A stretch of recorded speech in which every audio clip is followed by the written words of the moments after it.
안녕하세요. 저는 경기도 사는 40대 프리랜서 주부입니다. 저는 어릴 적부터 사랑하는 남편의 예쁜 아이를 낳아서 살아보고 싶었습니다. 그냥 아기가 너무 좋으니까 이왕이면 내 배 아파서 낳은 내 아기를 빨리 얻길 원했어요. 그래서 남편과 연애를 하면서도 아이 얘기를 참 자주 나눠보곤 했었습니다. 저만큼이나 아이 보는 거 좋아했던 남편은 아이가 누굴 닮을지 내기를 하자며 결혼을 약속하던 날에도 미리부터 미래의 아이를 꿈꾸며 저와 함께 머릿속에 그려보며 웃곤 했어요. 하지만 막상 결혼을 하고 나서도 아이는 한참 동안 생기지 않았습니다. 생기기만 하면 아주 잘 키울 자신이 있었는데도 불구하고 원한다고 아무 때나 생기는 게 절대 아니더라고요.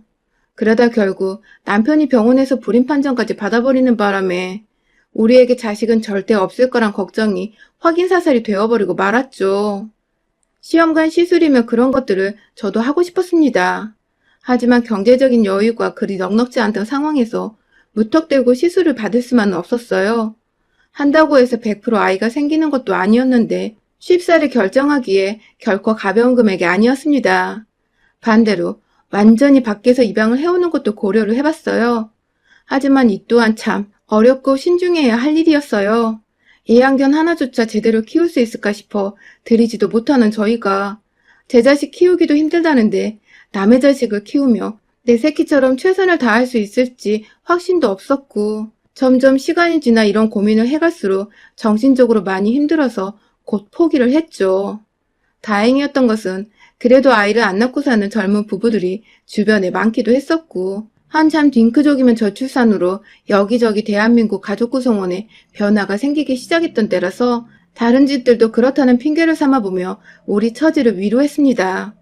절대로 딩크로 살려는 생각은 없었지만 그때부터 아이 생각을 하기 싫어서 남들한테는 우리 부부가 딩크 부부라며 일부러 말을 꺼내곤 했었죠. 그러다 보니 둘이 사는 것도 그리 나쁘지는 않다는 생각을 했고 평생 둘이서라도 연애를 하는 것처럼 꼭 붙어 살기로 다짐을 했어요.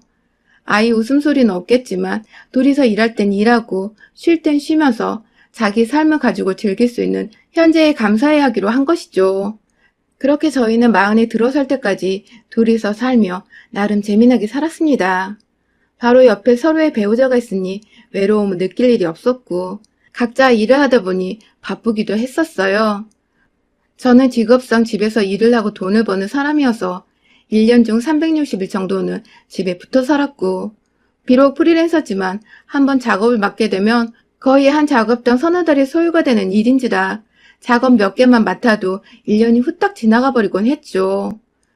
거의 1년이 내내 바쁜 프리랜서라고 보면 되었어요. 남편은 반대로 평범한 직장을 다니는 직장인이었는데 회사가 커서 그랬는지 야근이 평소에 많았고 그만큼 직원들끼리 회식도 많았던 터라 평일은 하루를 꽉 채워서 회사에서 보내던 사람이었고 주말이 되면 침대와 모라일체가 되어 쉬기에 전념했어요. 저도 어디 가서 열심히 사는 사람으로는 뒤처지지 않았는데 제 남편은 제가 아는 회사 다니는 사람 중에서는 가장 바쁘고 열심히 사는 사람이었답니다. 지금도 젊지만 그때는 둘 다 참 젊었고 늘 꿈이 있었고 또 잘 살아보겠다는 욕심이 있었기에 바쁜 것에 투정 한번 부리질 않고 오히려 감사해하며 살았습니다. 침대에 누워 부부간의 대화를 나눌 때에도 남편은 늘 자신의 직장에 불만이 없었어요. 다음 승진이 언제인지, 승진을 위해 뭘 해야 할지 자기가 먼저 고민을 하고 찾아서 하던 사람이었죠. 그랬기에 전 이 사람이 일을 그만둔다거나 일에 실증을 느낄 거란 상상은 단 한 번도 해보질 않은 채 남편을 보며 더 자극을 받아서 열심히 일을 하고 제 일에 감사함을 느끼며 살았습니다.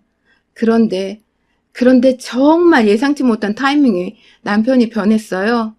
저보다 딱 2살이 많은 남편은 40이 되어서 갑자기 돌연 사표를 냈습니다. 멀쩡히 잘 다니고 있던 회사를 말입니다.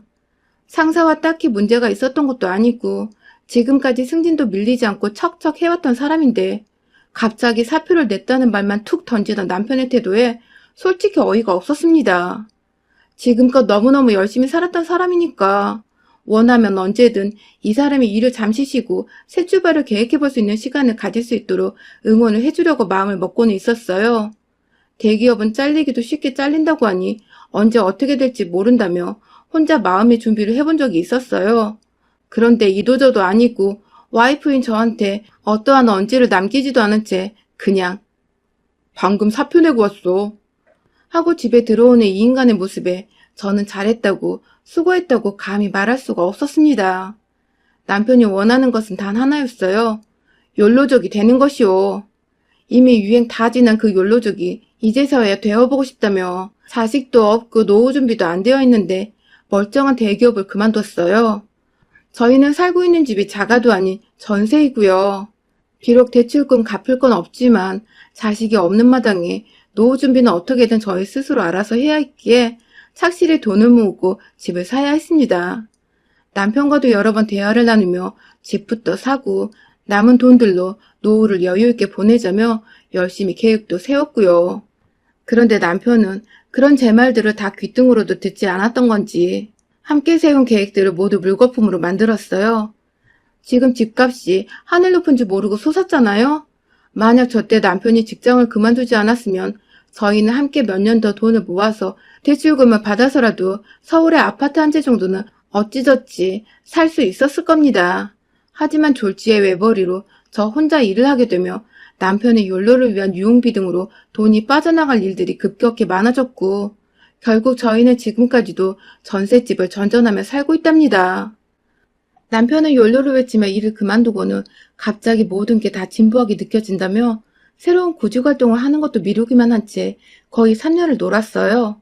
다행히 대기업에서 맘먹고 이직하면 작은 중소기업이나 스타트업에 갈 자리는 있었음에도 불구하고 워낙 실업률이 높아지다 보니 남편 나이에 젊은 애들을 제치고 할 재취업이 쉽지만은 않았고 일단 본인 스스로도 의지가 별로 없는 상황이다 보니 좋은 일자리를 다시 구한다는 건 정말 하늘의 별 따기였습니다. 무턱대고 일을 그만두고 난 그 3년간 남편과 우리의 미래를 걱정하던 것 저뿐이었고 남편은 진정한 욜로로 살아가며 내일이 없는 논팽이 마냥 살았어요. 해가 중천이 되어 일어나는 건 기본이었고 일어나서 하는 일은 배달 음식 시켜 먹고 TV 보거나 게임을 하는 것이었어요. 저를 데리고 가끔씩 동네 앞 개천으로 산책을 나가긴 했지만 그래봤자 자기 살찌기 싫어서 땀 흘리려고 하는 거라면서 말도 없이 혼자 미친 속도로 달려다니는 바람에 저와는 거의 따로 운동을 했죠. 그렇게 시켜 먹는 배달 음식도 제가 일한다고 같은 집, 같은 공간에 있는 걸 뻔히 알고 있으면서도 혼자 1인분 음식을 시켜 먹거나 좀 양이 많아 보이는 것이어도 자기 것이라며 딱 자기 팔 안에 움켜쥐고 먹는 것이 진짜 매정하고 인정머리 없는 놈 같아 보이더라고요. 옆에서 사람이 맛있는 거 혼자 먹고 있으면 자연스레 배도 같이 고파오고 그러다 한 입 달라고도 하잖아요. 그런데 남편은 지 혼자 다 먹지도 못할 거면서 뭐 그리 식탐이 많은지 그걸 그렇게 안 주대요? 일을 그만둔 것도 저하고 일말의 고민 상담도 없이 그냥 자기 맘대로였고 배달 음식 하나 겨우 시켜 먹는 것조차 지 거만 시켜 먹고 저는 안중에도 없는 남편의 쪼잔한 모습들이 백수로 지내며 계속 보이다 보니 처음으로 이 사람이 생판 남 같다는 기분이 들었어요. 와이프를 인생을 함께한 반려자이자 우리가 처음 얘기했던 것처럼 가장 친한 친구라고 생각을 해주지도 않는 것 같고 그냥 같이 사는 사람 정도로 생각하는 게 아닐까 싶어서 내게 애정도 없고 관심도 없는 남편의 모습이 섭섭하고 가슴 아팠습니다. 하는 행동을 보아하니 이 사람이 제게 마음만 변심을 하면 언제든지 제 곁을 떠날 수 있겠구나 싶어서 아찔하기도 했어요. 우리 사이엔 관계를 묶어줄 만한 자식이 있는 것도 아닌데 이러다 곧 이혼을 하겠다 싶은 것이었죠. 제가 필요로 한 건 자식 없이도 함께 미래를 꾸려나갈 수 있는 인생의 반려자였지. 그냥 형식적인 법적 관계 속에서 한 집에 살며 없는 듯 대하며 사는 남자 사람이 아니었으니까요. 그렇게 남편은 몇 년의 욜로 생활을 고민 없이 즐기는가 싶더니 급기야 기껏 모아놨던 돈은 돈대로 쓰고 어디 친구 가게 오픈한다고 돈을 빌려줬다가 가게가 망해서 몽땅 돈을 잃고 아주 몇 번이나 더 꼴값을 떨었습니다. 용케도 저한테 돈을 빌려달란 소리를 하지 않았지만 누가 봐도 곧 이론도 없는 거지가 될 것 같은 꼴로 어디서 계속해서 돈을 잃고 들어오더니 결국 본인이 직접 가게를 차려봐야겠다며 작은 전자담배 가게를 하나 차렸어요. 본인이 담배를 피는 흡연인도 아니고 아는 것도 없는 주제에 그게 장사가 잘 된다는 소리를 어디서 듣고 와서는 무턱대고 조그만 구멍가게를 차린 것이었죠. 물론 그 과정에서 저하고 상의를 하거나 고민을 나누는 과정은 전혀 없었고, 저 혼자 밖에서 자기 친구들과 얘기를 다 끝낸 후에 저한테는 통보하다시피 가게 계약을 걸던 당일에 말을 했습니다. 가게는 당연히 또 말아 드셨고요. 정작 본인이 담배 종류 외우는 것도 헐떡대는데 전자담배를 흡연자들에게 뭐 얼마나 잘 알아서 영업을 할 수 있었겠나요. 처음부터 애초에 망할 길이었던 것인데 정작 본인만 몰랐던 겁니다. 어쩌다 멀쩡한 회사 다니며 열심히 살았던 제 남편이 이 지경이 되었을까 싶어서 세월의 앞에서 그냥 좌절할 수밖에 없었습니다. 그래도 뭐라도 하려는 그 모습이 백수 시절보다는 나아 보여서 제 딴에는 여전히 와이프라며 남편을 응원했어요. 이제라도 다시 예전의 당신 모습으로 되돌아와달라며 이 사람이 뭐라도 자극을 받아서 성실한 척이라도 하도록 북돋아줬죠. 하지만 제가 그럴수록 남편은 오히려 부담스럽다며 대화를 좀 나눠보다가도 중단을 하고 TV 소리를 크게 틀거나 무시하고 방에 들어가 잠을 자는 등 제겐 도저히 남편이라고 생각할 수 없을 만한 행동들을 선보이며 절 비참하게 만들었어요. 더 사랑하는 사람이 늘 상처받는 법이라는 그 말이 참 유독 제 맘에 맴돌았달까요? 지금의 남편은 너무 싫은데 이 사람을 처음 사랑했고 또 멋있었던 과거의 남편 모습이 자꾸만 머릿속을 맴돌면서 전 언제라도 이 사람이 다시 예전으로 돌아갈 거라는 희망을 품어대며 남편에게 사랑을 갈구했습니다. 아니, 날 좀 봐달라고 애원을 했던 것 같습니다. 그런데 그 와중에 정말 짜증나게 지난 장마로 생겨났는지 곰팡이가 안방 침대 옆에 작은 화장대 옆에 꽃을 피워놨더군요. 집에서 보내는 시간이 너무도 많은 저희 부부에게는 당장에 해결하지 않으면 안 되는 중한 일이었습니다. 안 그래도 남편한테 받은 스트레스로 몸이 말라가며 면역력이 상해서 몸이 성취하는데 자다가 비스듬히 옆으로 고개만 돌려도 보이는 곰팡이로 잠을 잘 수가 없었어요. 도배업체를 알아보는데 이 조그만 곰팡이 해결까지 하려니 가격도 비싸고 남편한테 하소연을 하면 어쩌냐고 하면 남편은 TV를 보다가 그냥 우리가 해야지 그럼 하면서 별 고민이 안 된다는 듯이 대충 넘겼어요. 그 말에 아주 진이 쭉 빠져서 도움이 안 된다는 생각을 하던 중 그게 틀린 말은 아니더라고요. 인터넷을 찾아보니 셀프 시공을 하는 사람도 많고 비용도 훨 절감이 되길래 저도 푼돈 아껴보겠다고 직접 락스칠해서 곰팡이를 없애고 그냥 그 한쪽 벽의 벽지를 새로 바꿔보기로 했습니다. 다만 손이 많이 필요한 작업인데 저는 평일에 일을 해야 하니 주말에 후다닥 작업을 끝내도록 남편에게 제대로 부탁을 했어요. 재료 준비부터 다 내가 할 테니 벽지 도배할 때 옆에서 조금씩 도와달라고 말입니다. 가게 말아먹고 할 일이 딱히 없었던 남편은 당연히 주말에도 어디 안 가고 집에 있었을 거니까 충분히 저를 도와줄 시간이 있었습니다. 여기가 다른 곳도 아니고 자기 집인데 와이프 혼자 설마 도배를 하도록 내버려두진 않을 거라 생각해서 딱히 고민할 건 없었어요. 그러다가 금요일이 되어 택배로 주문한 재료들을 다 모아놓고 다음날 오전 일찍부터 시공을 해보려 열심히 영상도 구경했고 팁도 알아봤는데요. 남편은 옆에서 천하태평하더라고요. 난 안 봐도 돼 하면서 본인이 잘한다는 듯이 말을 하는데 그게 또 믿음이 가서 저도 별말 안 했고요. 그런데 일이 시작되어 벽지를 뜯는 동안에 남편은 하나도 도와주지 않았어요. 느지막이 일어나서는 벽지 뜯는 소리를 듣고 밖에 나가더니 소파에서 또 한참을 자다 일어나더라고요. 도배에서 벽지 뜯는 게 전체 일 중에 가장 힘든 작업이거든요.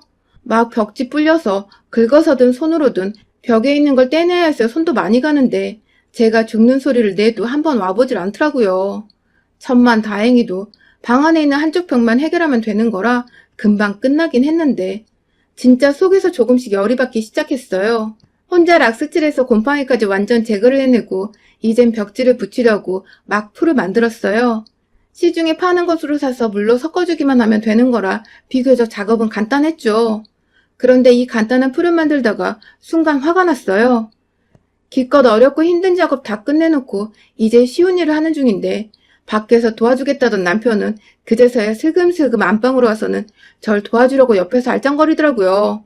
뭐 할 거 없냐며 제가 풀어놓은 벽지를 막 구경하며 풀 바르는 걸 보더니 대충 그거 섞어서 바르고 붙이면 끝이네 하면서 도로 밖으로 나가던 남편. 저도 모르게 그 사람을 따라 나가서 세웠어요. 도와준다고 하질 않았냐고 물어보니 남편이 그러더군요. 알아서 잘 하더만 하고 말이죠. 제가 알아서 잘한 게 아니라 옆에서 퍼들러 다니까 어쩔 수 없이 혼자 한 건데 남편은 그게 또 제가 혼자 잘하니까 아무것도 안 도와준 거라며 핑계를 댔어요. 코까지 골아가며 자는 게 미워도 남편이라고 재워놨더니 한다는 소리가 참 기운이 쏙 빠지는 게 더 말을 섞고 싶지 않아서 도로 방 안에 들어왔어요. 풀을 마저 섞으려는데 이번엔 남편이 절 따라왔어요. 왜 말을 하다 말고 혼자 방 안으로 들어가 버리냐며 너 대화하는 자세가 왜 그 모양이냐며 이번엔 제 태도가 기분이 나빴다며 화를 내더군요. 네, 괜히 지가 자고 있는 게 뻘쭘했으면서 제가 화를 내니 지 기분이 상해서 이유 없이 제 대화 태도를 들먹이며 화를 내는 것이었죠. 안 봐도 생각하는 게 뻔한 이 사람. 한참 안방에서 왜 표정이 그 모양이냐고 화를 내고 그만하라는데도 짜증을 부리는데 아휴 진짜 입을 확 닫아버리게 하고 싶더라고요. 정말 마지막 한 번만 더 내 앞에서 소리를 지르면 저 입을 꼬매버려야겠다고 생각을 하고 있던 그 순간 결국 남편은 계속해서 저한테 짜증을 부리며 도배를 도와주지도 않으면서 옆에와 자기 기분을 상하게 했다고 화를 냈고 전 그만 제 분노를 조절하지 못하고야 말았습니다. 섞어 있던 풀이 담긴 통 하나를 들고 제자리에서 일어서자 순간 남편을 쫄아서 뒷걸음질을 쳤고 그 모습이 더 찌질해 보인 바람에 전 그 도배풀을 그대로 남편의 얼굴을 향해 명중시키듯 던져버리고 말았습니다. 빨간 대야 안에 들어있던 도배풀은 남편의 얼굴에 찰흙처럼 떡하니 달라붙었고 그중 일부는 바닥에 툭툭 하고 떨어지는데 그 소리가 마치 소 한 마리가 똥을 싸는 듯 했어요. 진짜로 꾸덕한 도배풀이 입에 붙어 꿀먹은 벙어리 마냥 입을 벌리지도 못하고 꾹 담은 남편의 얼굴은 충격과 공포로 가득했죠. 우리가 지난 시절 살갑고 다정한 부부는 아니었다만 서로 싸움이 있어도 단 한 번도 제가 이런 식으로 맞받아쳐 본 적이 없었으니까요. 똥이 더러워서 피하지 무서워서 피하나요? 저도 그 생각 하나로 남편과 다툼을 피하기만 한 채 반격해본 적이 없었는데 이거 해보니까 정말 속 시원하고 좋더군요. 즐겨서 얼굴에 묻어 제대로 씻겨나가지도 않은 그 풀을 남편은 조금씩 옷으로 닦아내더니 급기야 화장실로 뛰쳐갔습니다. 안에서 풀을 씻어내는지 뒤늦게야 탄식하며 이게 뭐냐고 죽는 소리를 하더라고요. 저요, 혼자 외롭게 살다 죽더라도 혼자 사는 게 낫겠다 싶었습니다. 제 일이 남편보다 수입도 좋고 일도 끊기지 않고 있고 이대로 딱 전세든 월세든 혼자 살 집 구해놓고 편하게 사는 게 남편과 둘이 사는 것보다 낫겠다 싶었죠. 그날 그 결심으로 월요일이 되자마자 전 남편에게 줄 이혼 서류를 작성했고 남편이 그간 제게 했던 것처럼 저도 말 한마디 없이 쓱 이혼 서류를 보여줬어요. 그 바람에 남편은 뒤늦게야 저의 존재에 대한 중요성을 느낀 건지 이혼을 못한다고 자기가 잘못했다며 죽어라 빌었고요. 일주일 정도 된 일인데 지금까지 저는 이혼의 뜻을 굽히지 않고 있고 남편은 옆에서 싹싹 비는 중이랍니다. 남편은 제 마음 돌리겠다고 안 하던 살림도 막고 잠은커녕 밖에 나가 일자리 구해보겠다고 싸돌아다니는 중인데 괜히 달라진 것 같아 짧은 기간이지만 보기는 좋더라고요. 이대로 좀 더 이혼하겠다고 완강히 고집부려 남편의 태도를 바꿔놔야 할지 아니면 진짜 이혼하고 혼자 살아볼지 확실히 결정된 건 아니지만 왜인지 이대로 남편이 절 더 이상 우습게 보고 평생 지 옆에 있을 여자로 당연시하게 여기지는 않을 것 같아서 하나는 제대로 얻은 기분입니다. 여러분의 생각은 댓글로 남겨주세요. 오늘도 시청해주셔서 정말 감사합니다.